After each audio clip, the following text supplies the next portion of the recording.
विज्ञान से भी कठिन काम बुद्ध ने किया, क्योंकि विज्ञान तो कहता है वस्तुओं के प्रति निरपेक्ष भाव रखना।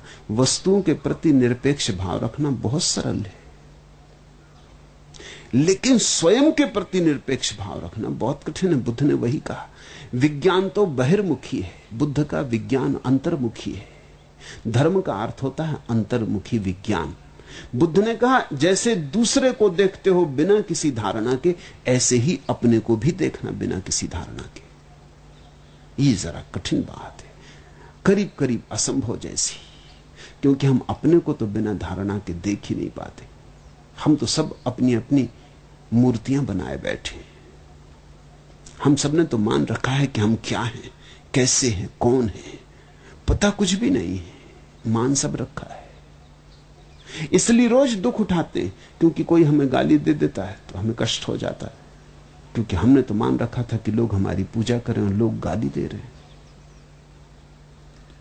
कोई पत्थर फेंक देता है तो हम क्रोधित हो जाते, क्योंकि हमने तो मान रखा था कि लोग फूल मालाएं चढ़ाएंगे, लोग पत्थर फेंक रहे हैं। हमारी धारणाएं हैं अपनी।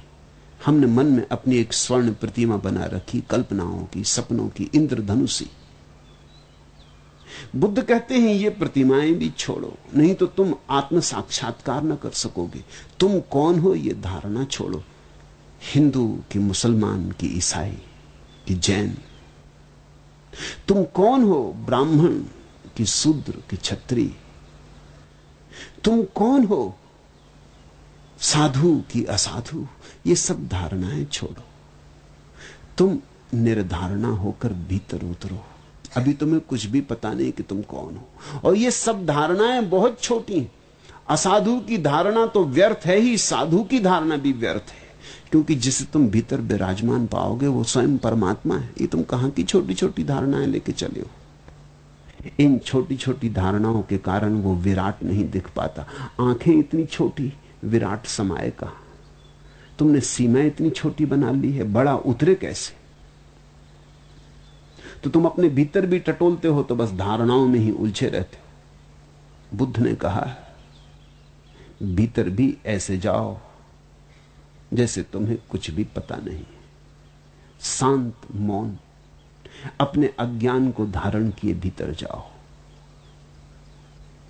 तब वही दिखाई पड़ेगा जो है, और जो दिखाई पड़ेगा वही आंखें खोल देगा।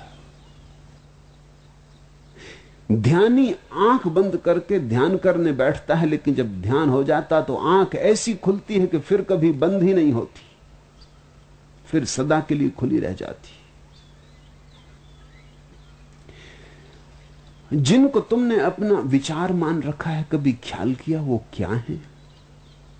मैं हिंदू, मुसलमान कि ब्राह्मण कि शूद्र, कि अच्छा कि बुरा, कि ऐसा कि वैसा, ये तुमने जो मान रखे हैं विचार, ये तुम्हारे हैं?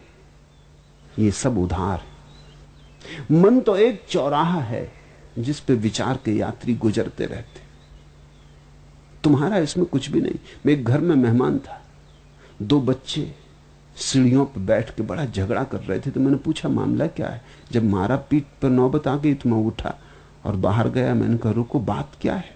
अभी तो भले चंगे बैठे खेल रहे थे। उन्होंने कहा कि इसने मेरी कार ले ली। मैंने कहा कहां की कार? तो उन्होंने कहा आप समझे नहीं, आपको खेल का पता ही नहीं। तो मैंने कहा खेल मुझे समझाओ। तो उन्होंने कहा बात यह है कि रास्ते से जो कारें गुजरती हैं, जो पहले देख ले वो उसकी। अभी एक काली कार गुजरी, वो मैंने पहले देखी और ये कहता है कि मेरी। इससे झगड़ा हो गया। अब सड़क से कारें गुजर रही हैं और दो बच्चे लड़ रहे हैं कि किसकी, और बंटवारा कर रहे हैं। कारों वालों को पता ही नहीं कि यहां मुकदमे की नौबत आ गई, मारपीट की हालत हुई जा रही। विचार भी ऐसे ही हैं, तुम्हारे मन के रास्ते से गुजरते हैं, इसलिए तुम्हारे हैं ऐसा मत मान लेना। तुम्हारा कौन सा विचार है? जैन घर में पैदा हो गए, मां बाप ने कहा तुम जैन हो, एक कार गुजरी, तुमने पकड़ी कि मेरी। मुसलमान घर में रख दिए गए होते तो मुसलमान हो जाते, हिंदू घर में रख दिए गए होते तो हिंदू हो जाते। संयोग की बात थी कि तुम रास्ते के किनारे खड़े थे और कार गुजरी। ये संयोग था कि तुम जैन घर में पैदा हुए कि हिंदू घर में पैदा हुए। ये संयोग मात्र है। इससे तुम न हिंदू होते हो न जैन होते हो, मगर हो गए, तुमने पकड़ ली बात। किसी ने समझा दिया ब्राह्मण हो, तिलक टीका लगा दिया, जनेऊ पहना दिया। कैसे कैसे बुद्धू बनाने के रास्ते, और सरलता से तुम बुद्धू बन गए। और तुमने मान लिया कि बस मैं ब्राह्मण हूं, और तुम शूद्र को हिकारत की नजर से देखने लगे, और अपने पीछे तुमने अकड़ पाल ली। और फिर ऐसा ही तुमने गीता पढ़ी और कुरान पढ़ा और बाइबल पढ़ी, और विचारों की श्रृंखला तुम्हारे भीतर चलने लगी, तैरने लगी। रास्ते पर ट्रैफिक बढ़ता चला गया और तुम सारे ट्रैफिक के मालिक हो गए। तुम्हारा इसमें क्या है? तुम्हारा इसमें कोई भी विचार नहीं। और फिर तुमने यह भी देखा विचार कितने जल्दी बदल जाते हैं। विचार बड़े अवसरवादी हैं, विचार बड़े राजनीतिज्ञ हैं। पार्टी बदलने में देर नहीं लगती, जब जैसा मौका हो। मुल्ला नसरुद्दीन अपने घोड़े को बांधकर एक दुकान पर सामान खरीदने गया। जब वो लौट के आया तो किसी ने घोड़े पर लाल पेंट कर दिया, घोड़े पर। तो बड़ा नाराज हुआ कि ये कौन आदमी है, इसने किसने शरारत की। तो किसी ने कहा ये सामने जो शराब घर है, इसमें से एक आदमी आया और उसने इसको पोत दिया, कोई पिए होगा। तो मुल्ला बड़े क्रोध में भीतर गया। उसने कहा कि किस नालायक ने मेरे घोड़े पर लाल रंग पोता है, हड्डी हड्डी निकाल के रख दूंगा। कौन है? खड़ा हो जाए। जब आदमी खड़ा हुआ तो बड़ा घबराया, कोई 6.5 फीट लंबा है। एक सरदार जी खड़े हो गए। मुल्ला थोड़ा सहमा। उसने कहा ये हड्डी वगैरह तो निकालना दूर है, अपनी हड्डियां बच जाएं तो बहुत। उसने सरदार ने कहा बोलो क्या विचार, क्या कह रहे थे, किस लिए आए हो? मुल्ला ने कहा रे सरदार जी, मैं ये कहने आया हूं कि घोड़े पर पहली कोट तो सूख गई, दूसरी कोट कब करोगे? बड़ी कृपा की घोड़ा रंग दिया, मगर पहली कोट बिल्कुल सूख गई। ऐसे बदल जाते विचार। विचार बड़े अवसरवादी हैं। विचारों का बहुत भरोसा मत करना। मन राजनीतिज्ञ है, और जो मन में पड़ा रहा वो राजनीति में पड़ा रहता है।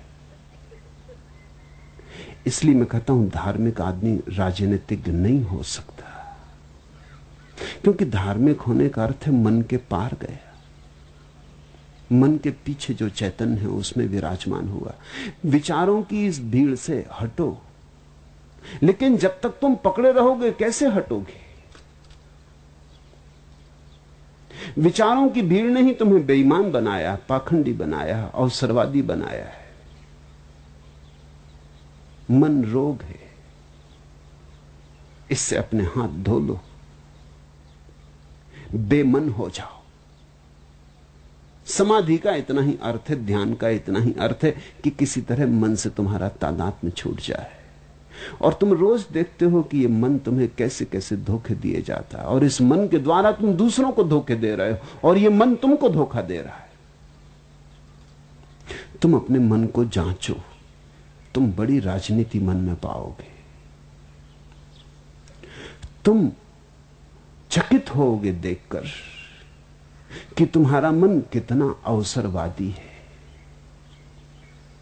जब जो तुम्हारे अनुकूल पड़ जाता उसी को तुम स्वीकार कर लेते। जब जिस चीज से जिस तरह शोषण हो सके तुम वैसा ही शोषण कर लेते। जब जैसा स्वांग रचना पड़े वैसा ही स्वांग रच लेते। अगर ऐसा ही चलता रहा ये स्वांग रचने का खेल, तो आत्मबोध कभी भी ना हो सकेगा। कितने तो स्वांग तुम रच चुके। कभी जंगली जानवर थे, कभी वृक्ष थे, कभी पशु पक्षी थे, कभी कुछ, कभी कुछ, कभी स्त्री, कभी पुरुष। कितने स्वांग तुम रच चुके अनंत अनंत यात्रा पथ पर। कितने विचारों के चक्कर में तुमने कितने स्वांग रचे, कितनी योनियों में तुम उतरे, और अभी भी चक्कर जारी। बुद्ध कहते हैं जो मन से मुक्त हो गया वो आवागमन से मुक्त हो गया, क्योंकि मन ही तुम्हारे आवागमन को चलाता है। मन चलता है और तुम्हें चलाता है। मन का चलना रुक जाए तो तुम्हारा चलना भी रुक जाए। इस यात्रा का जो पहला कदम है वो है मन के साथ तादात्म्य तोड़ लेना। मैं मन नहीं हूं तो फिर मन के विचारों से क्या संबंध? तो ना तो ईश्वर के संबंध में कोई विचार लेके चलना, ना आत्मा के संबंध में कोई विचार लेके चलना, ना शुभ अशुभ के संबंध में कोई विचार लेके चलना। विचार को पकड़ के चलने वाला निर्विचार तक कभी नहीं पहुंच सकेगा। विचार को छोड़ना है और निर्विचार में स्थिर होना है। ये महाक्रांति बुद्ध संसार में लाए।